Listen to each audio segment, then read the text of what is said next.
Bismillah ar-Rahman ar-Rahim. I would like to thank the organizers here for inviting me to be chairman of this session, the last panel this afternoon. I can realize the tiredness actually from such faces. So I promise to be to lead this session in a very smooth way. I've got a couple of questions actually for the distinguished speakers here, and they are well-known speakers, and they've been introduced by the previous chairman. So we're going to go straight away to the question. The first question I'm going to ask the Major General Rashid.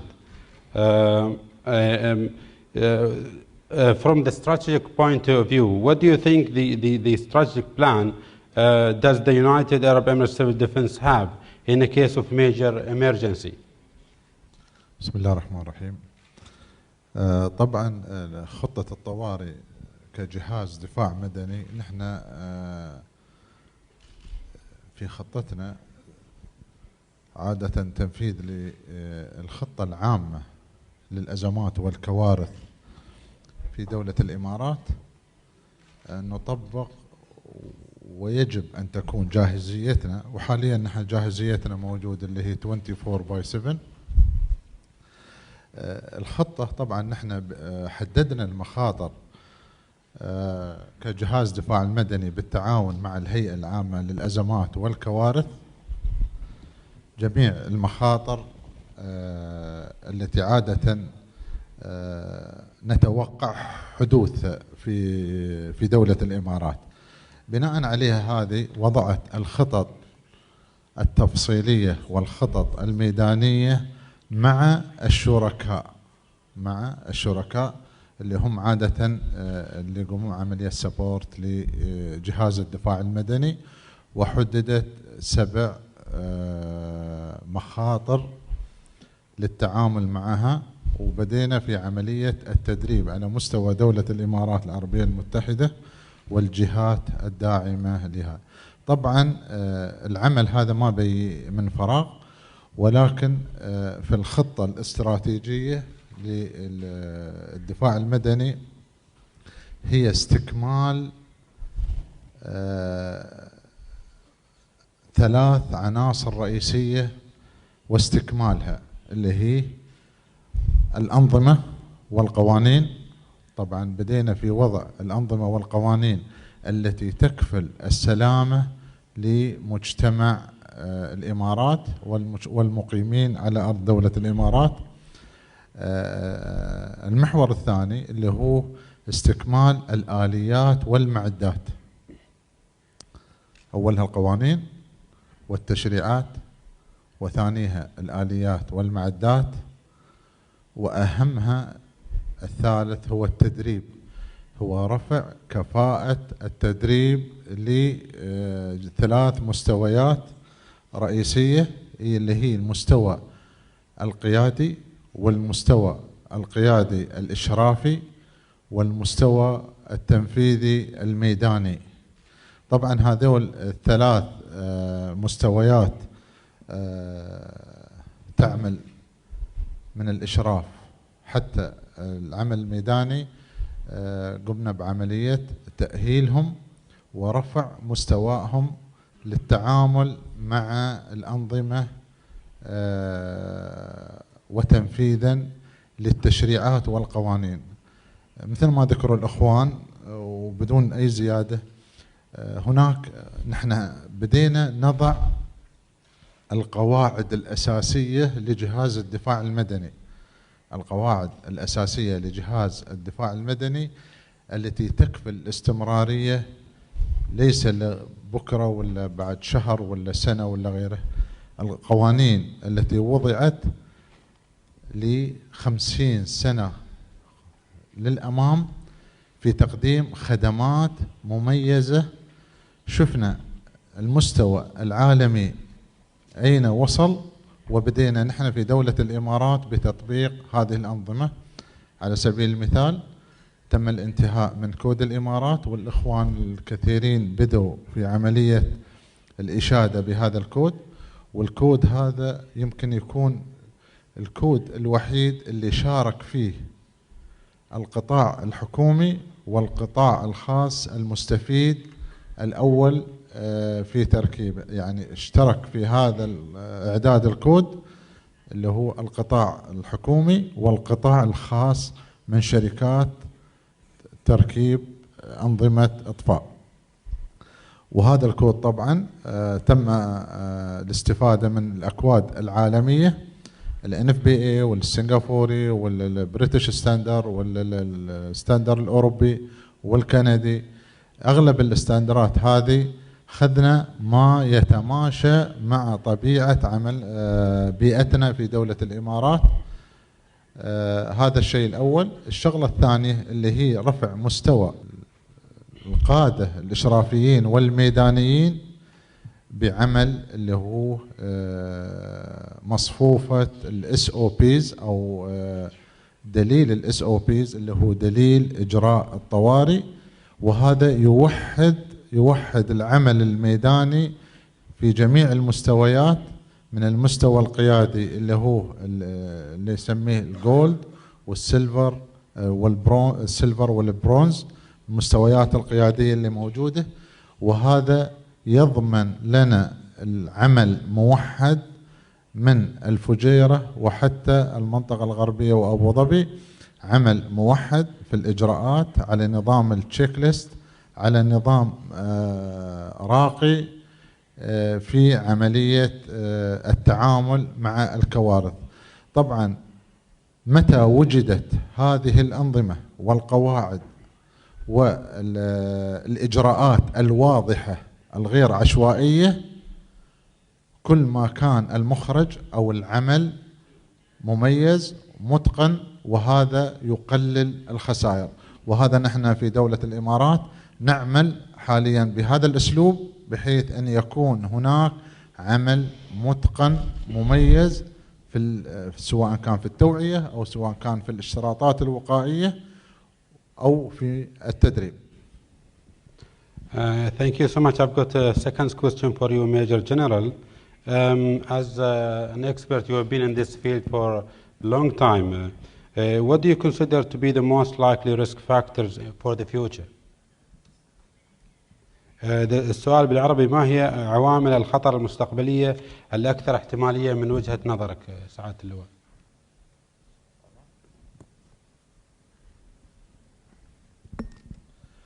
أنا يمكن في بعض الأخوان اللي يتكلموا من الشركات الراعية في كانت بعض الأسئلة، وأنا دائما أقول الخطر الوحيد الذي يهدد سلامة الساكنين أو المقيمين هي عدم عمل أنظمة الإطفاء.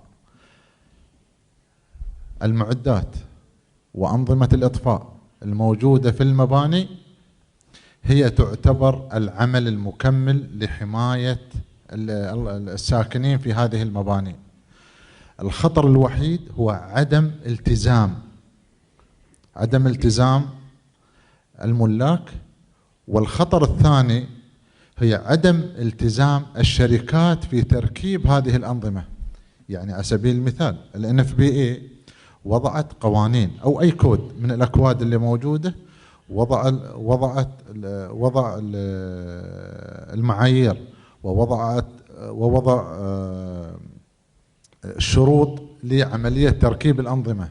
ولكن الخلل اللي موجود أو الخوف أو الخطر أن شركات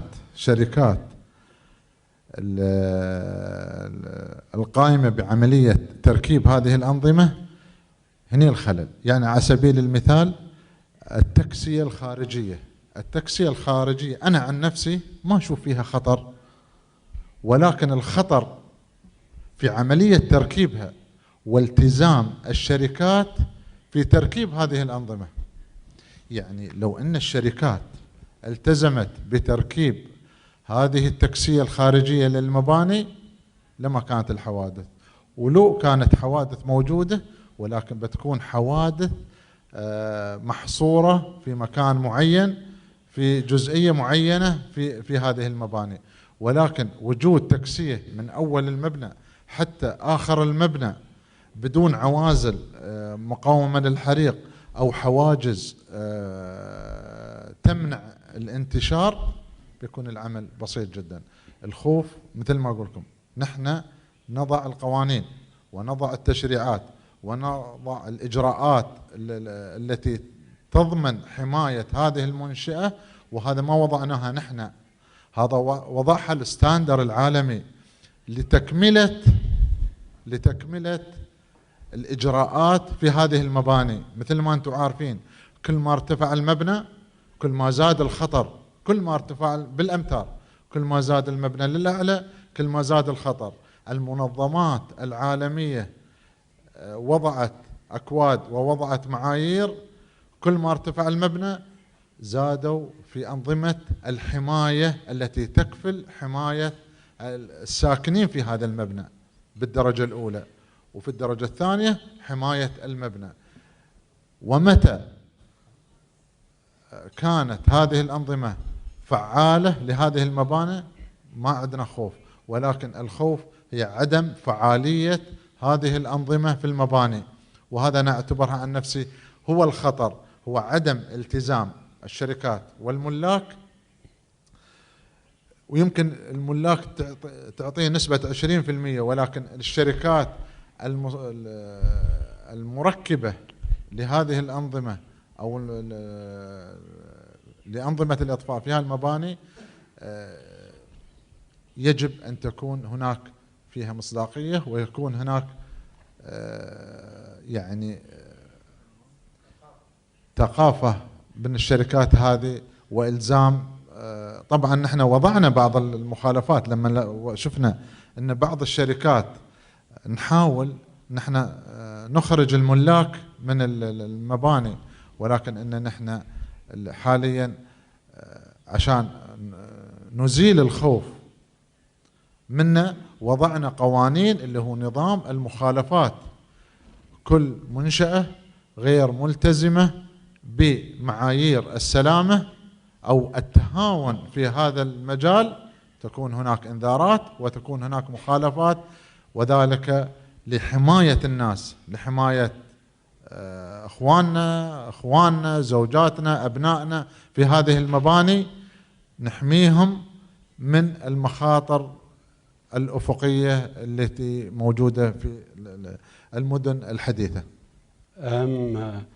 Before we go to Mr. Holland, I've got a last question for you, Major General. I've seen lots of questions actually regarding the UAE Fire Code 2011. And what about the code, and is it implemented fully? Is it mandatory to comply with, especially by real estate companies? طبعا الكود ما وضع إلا لازم يطبق إلزامي. طبعا الكود هذا إلزامي ويعتبر القاعدة الرئيسية في تطبيق الأنظمة في المباني، وهذا الكود يشمل جميع المنشآت ويجدد كل سنتين ويضاف له ما هو جديد في الساحة أو أي مثل الأكواد العالمية مثل FBA يجدد كل سنتين، بحيث أنه نشوف ما هو جديد من حوادث لتجنبها ووضع معايير. الكود هذا إجباري وإلزامي وتم توزيعه على جميع الشركات، منها الشركات الاستشارية وشركات المقاولات، بالإضافة للشركات المصنعة والمركبة لأنظمة الإطفاء في المباني، وهذا يعتبر إلزامي. Thank you so much, Major General, for the very short answers. And we're going to go to Mr. Holland now. You've given a marvelous talk actually about the modern approach to fire safety, and there is lots of applications, technology applications around the globe. My first question for you, what technologies will enhance the management of fire safety? Thank you. I'm glad you found the talk useful this morning. I really do hope that people can share the lessons learned from incidents, because I think that is the way that we will become so much better at preventing fires in the future, and when they do break out, making sure that the least impact, whether that be economic or threat to life, occurs from that. I mean, the question is about the technologies, but I actually think that this isn't rocket science in many ways, and when you analyse pretty well every fire disaster that's occurred around the world, the common thread that runs through them all is poor fire safety management. And after all, if you prevented the fire in the first place, we wouldn't even be talking about it. If the right level of protection was in the building and it's maintained properly, because that I know is a huge problem in many cases, suddenly you're in a different place. So you can, and you have got here, a fantastic emergency response, but if you haven't got something like sprinklers in your building, and the sprinklers are maintained properly, making sure they're working effectively, the heads aren't painted over so they act quickly, you will be protected in the most appropriate way. Interestingly, and I don't know if you know this, but there are very few countries in the world that have qualifications in fire safety management of buildings. And I know in Singapore they have that in their statute, their law, so the high-rise buildings, the managers of those buildings have to have a qualification in fire safety management, and I applaud the government of Singapore for introducing that. I know they have it in the Malaysian laws, but they haven't enforced it yet. But I think when you're talking about some of the super high buildings, and I'm sure here it is the case, that you will ensure that the people managing the fire safety in those buildings really do understand. And I think what's important, it's not just about when the building is constructed and first occupied, it's in 10 years, 15 years' time, when the standards might start to slip. And that's when it's really important, and that's when the enforcement from the civil defence and the fire service in my country need to be brought to bear to ensure those standards are high. My second question for you, Mr. Holland. We've heard since 2008 there is a financial crisis and the budget cutting, and this is affect the services, So how do we overcome the challenges of maintaining a reduction in fire losses? Interestingly, the experience, certainly in the UK, is that fire losses are going up, even though the number of fires are going down. I think the answer lies a little bit in my talk this morning. I think there are issues around some of the methods of construction. I also think, actually, insurance companies have a lot to answer for because they're taking risks on that they shouldn't be taking on, i.e. they are not insisting on sprinklers being in buildings where sprinklers really should be. And you saw in the pictures I showed this morning of a very large building that was unsprinkled. I think those of us who are firefighters would say that's madness.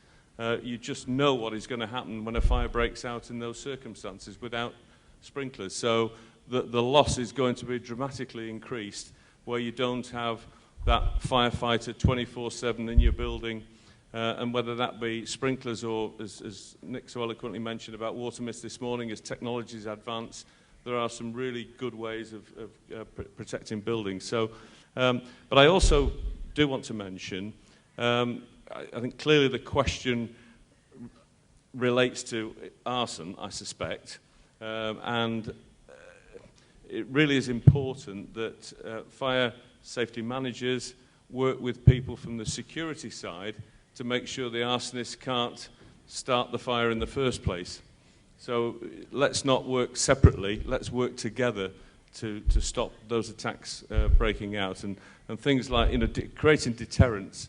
And it certainly helps if, I think it's well known, unfortunately, that in many places arson is an easy crime to get away with. I think it falls upon us to make sure it is not an easy crime to get away with, and that the investigations are diligent. We work closely together with law enforcement so that when we do find out who did it, that we make sure the prosecution is a public prosecution, that it gets maximum publicity, so it creates a bigger deterrent than currently exists at the moment. Yeah, thank you, Mr. Holland, for the answering the questions. So my questions now to Mr. Richard Gordon. I've got two questions for you, Mr. Gordon. Major disasters are often used for a few weeks. How can we maintain the learning issues from such event? Thank you. I like that question because it's actually two questions. The first one is the fact that major disasters are in the news, and we know that. And I wonder if you've noticed, as you watch the news reporting of different disasters around the world, how the media go through three stages when they're reporting on a disaster. The first stage is really all about chaos. And all the film and the footage just shows chaos, and all their reporters talk about the chaos at the scene. And then there's a pause because they still don't know what actually happened. So what they do is they find people like me at university, and they tell me to come down to the studio and sit on an armchair and tell them what people should be doing. That's what I call the counselor stage. They go from chaos to counselor. So we say, well, I should imagine this is what the government should be doing, and this is what the government is now doing. And after a while, they start to find out what actually happened. And they go into the third stage, which is the culprit stage. And they start trying to find who was to blame. And that becomes the main focus. And that leads into the second half of your question, sir, which is how do we identify the lessons? And more importantly, how do we turn those lessons which we've identified into lessons which we actually learn and implement? And I've worked in a number of countries looking at this issue. Lots of reports are written after disasters, but they stay as reports on somebody's shelf and nobody actually reads them. What seems to me to be very important in the civil defense, in the military, in the police, all of these organizations have senior staff colleges, higher command staff colleges. And it's at this level that I believe that very senior officers should be studying these reports, writing papers on these reports, and developing policy from these reports. Because as senior commanders, those policies then can become standing operating procedures for their subsequent subordinates. They can then be exercised, they can then be implemented. Similarly, in the ministries, the relevant ministry, depending on the type of disaster, will be looking at ways that they can reduce the risk of that disaster in the future. They too should be studying the lessons from the report and implementing new ways to reduce risk. Thank you. The second question, what do you consider are the main gaps, if any, with government response to major disasters? It's a very brave country that will say they don't have any gaps in their disaster management procedures. Any country will always find that it's got gaps. And so I suppose there are so many gaps I could talk about. So let me just mention three. The first gap, or maybe it's less of a gap, more of a challenge. With the growth in information technology, we now find in the countries where I work, there is a massive amount of command posts, central headquarters and operations rooms with head-up displays and CCTV cameras and amazing IT systems.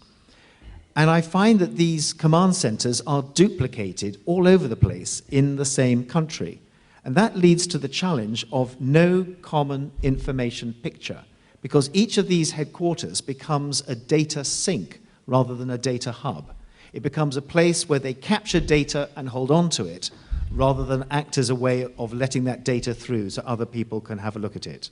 So I think that's a challenge. The second challenge is that for governments, realizing they are not the only people who are dealing with a major disaster. The local community, the people themselves, have the capacity to deal with things, whether at regional or at local level. And in addition to the public sector, there's the private sector. And many members of the private sector are represented here this afternoon. They are an essential part of any disaster response. And a government that ignores the role of the private sector is creating a gap in its disaster management capability. And my final one, I suppose, touches on what I was talking about this morning. I think one of the greatest challenges to governments during a natural disaster is its credibility when communicating with the public. In the old days, in the 70s and 80s, a government representative could make a comment or make a declaration to camera, to the media, and nobody could question him or her because the media hadn't been able to get footage from the scene of the disaster. Today, everybody in this room, I should imagine, is carrying an iPhone or a BlackBerry or some kind of mobile phone with a camera device. You are the media. And you, down at the scene of the disaster, are taking film footage of what's going on. And so your film footage, which you then upload to YouTube or to wherever you send it, is showing the chaos that the media then declare. And I think that is one of the biggest challenges facing governments, is to maintain their credibility in an era where communication and media has become so democratized. Thank you. Thank you so much, Mr. Gordon. My two questions actually for Mr. Joseph Geiter, hopefully to pronounce it right. 2 hours ago, actually, we've heard in the news that about in Seoul, in North Korea, they stopped, 2 nuclear, facilities and postponed more than 2 or 3 operations in such field because of the lack of, standards, safety standards. My first question is, what investment should civil defense forces be prepared for in order to protect nuclear facilities? Okay. My advice on what investments civil defenses should be prepared for in order to protect nuclear facilities is based on my experience in the U.S. And I would say the number one thing is for civil defense to work with the owners and operators of the plant. It's extremely important to have good communications and procedures for when you would respond to a fire. It's important to have drills and to practice and make sure you understand the roles and responsibilities. In the U.S., all reactors have fire brigades that are made up of internal staff. They're highly trained. They exercise on a frequent basis. They practice. They're qualified in using the right equipment. But they also have agreements in place with local fire departments. And in some cases, there's a plant in Arizona, in the desert of Arizona, in Palo Verde, which is so far removed from a local city that they actually have their own fire department on site. But it's important to have those agreements in place, to exercise, to practice, and to understand when there is going to be a need for external fire response, that it's available and roles and responsibilities are well understood. I can give you an extreme example. Many of you have never heard of Aurora, and the reason for that is it would be synonymous with Fukushima had it not been for a very effective fire response. Aurora is a pressurized heavy water reactor in India, and because of a fire in the turbine building that spread, they essentially experienced the station blackout event. The local fire department responded, and if you remember this morning when I was talking about auxiliary feed water, they essentially provided auxiliary feed water to the steam generators with their fire truck, and they allowed the plant to cool down and shut down safely. So there are some extreme cases where fire departments can play an extremely important role in plant safety. Another question for you, Mr. Joseph. How has technology improved or assist in the safety of nuclear facilities? Okay, that's a broad question. Technology, of course, is advanced, and most of the operating reactors in the United States and even around the world were based on technology that was developed essentially back in the 1960s. And that technology relied on active components, active safety systems, required electricity. And today, at least in the United States, the plants that are currently under construction rely on passive safety. So in that sense, the design of the systems of the plants themselves have obviated the need for external power and other considerations. So that's one major leap. But in the context of fire protection, which I believe the question was based on, it really comes down to good design. It comes down to good separation, having redundant trains of safety systems, so you don't have a common cause failure, in this case a fire, that could defeat all of the safety systems. It comes to using fire detection, such as what I talked about this morning, the very early warning fire detection system, sprinkler systems, good use of fire zones with really robust fire barriers materials, so the fire won't spread from one area to another. And I think if you're investing in a nuclear power plant, it's extremely important to do a probabilistic safety assessment that includes a fire risk assessment to try to identify fire vulnerabilities in the design process and eliminate those. We have better fire modeling capability than we had before. There's a lot of fire testing data, a lot of which the NRC has sponsored, that's helped us validate those fire models. So technology has, I think, substantially improved the state of fire safety in the United States and around the world. Thank you very much, Mr. Joseph. Because actually the time is running out, we're probably out of the schedule. My two questions for our distinguished speaker, Mr. Daniel Lucy. The first question: is there enough international support from government to combat a potential outbreak of global viruses? Yes, sir. Thank you for the question. It's a very important one at this time because I think there's no need for alarm, but now is the time to prepare much more strongly between countries internationally for the possibility of this new virus causing big problems. So I think with the leadership of the countries in the Middle East that have been affected by this virus, and with the leadership of the World Health Organization in particular, much more can be done, should be done, and I hope will be done even in the coming weeks, not months. The second question: how should we prepare better for first responders to accidents in order to reduce rates and improve contentment? Yes, I think that with each new possible biological or infectious disease threat, such as this new virus in the Middle East, such as the new influenza virus in China last month called H7N9, that the plans that already exist for protection and containment should be reviewed to make sure that these new threats can be prevented and contained by the plans that are already in place. I think that communication and education are very, very important through active training for first responders about new infectious disease threats like the virus in the Middle East and China. Thank you so much. At the end, actually, there is no doubt cooperation and preparation for the next future. We have to cooperate, with each other globally. And I would like to thank our speakers, distinguished speakers here in the panel. And I have to handle my position to my colleague. Thank you so much. Thank you.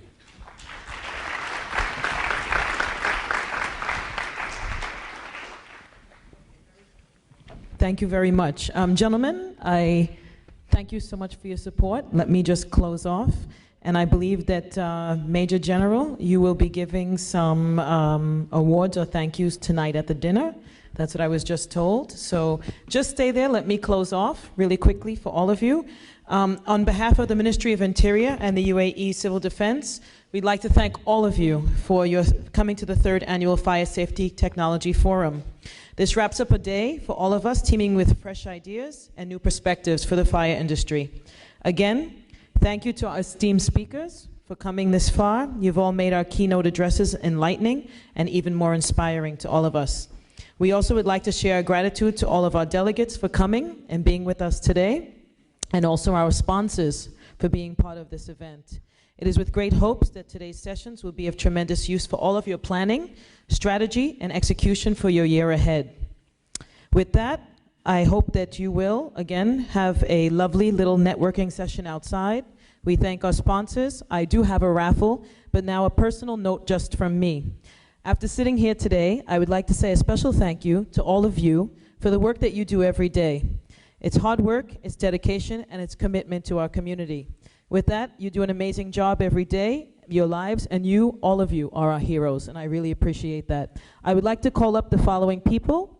If I can have our platinum sponsor, Khalid Al-Khatib from NAFCO, Shaji Al-Mulk from Al-Buband, and also Mayor 3, our associate sponsor, Frank Madavi. We have some raffle items to give out. And Saji, I forgot to mention Alubant is our gold sponsor. And you have some raffle bowls, I believe. I don't know where they are. Oh, we have these lovely ladies. I need to say, they're absolutely stunning, the four of you. We've brought no mention to you today, but thank you for assisting. Is this the only bowl with all of them? Do we know? This is Alubant. Can we have Alubant first? And maybe Major General can pick the raffle for us. If you can bring maybe the bowl to him, he can help you and pick the first. Yeah.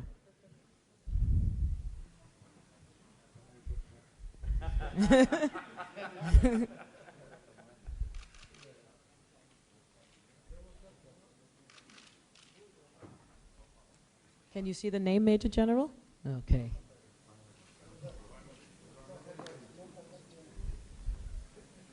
محمد أحمد سيف المفلحي. Oh, really? Oh, he's joking. Are you joking? Okay. I thought he had an AKA name or something.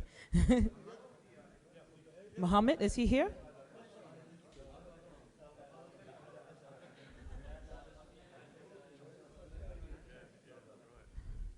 It's like the walk of victory is very slow for you getting to us. Is it? Please. While we're waiting for Muhammad to come up, please remember we are on thank you. While they're taking photos, please remember we're on www, and you have it here, FST-UAE.com. Please, this is the time for you to go back and bring this to your departments and utilize what was used today. It's the speakers, the streaming, it's all on the internet for you. Okay, I now have Khalid from NAFCO. They are our platinum sponsor. Would you like to have the General Major do it with you?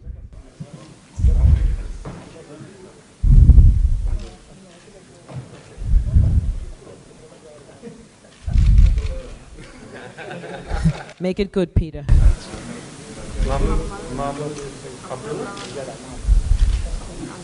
Which company? محمود عبد الله العزري استشاري حريق. Very good.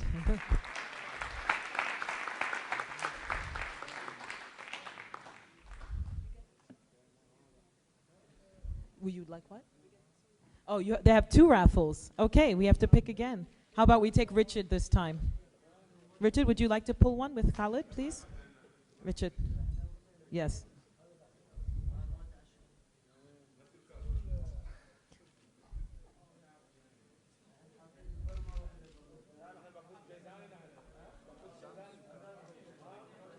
Give it to Major General. Maybe he can call out the name. Major General.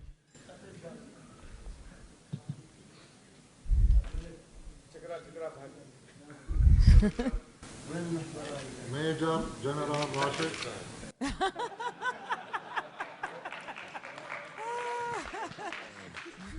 عزام سوق قار. مجموعة دبي العقارية.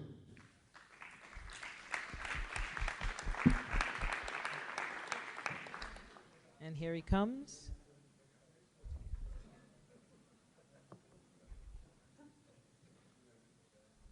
Okay, and finally, I have Frank. Frank, you don't have a pretty lady with you? She disappeared on you? Okay, can we have Major General also pick? And Mir 3 is our associate sponsor of the event.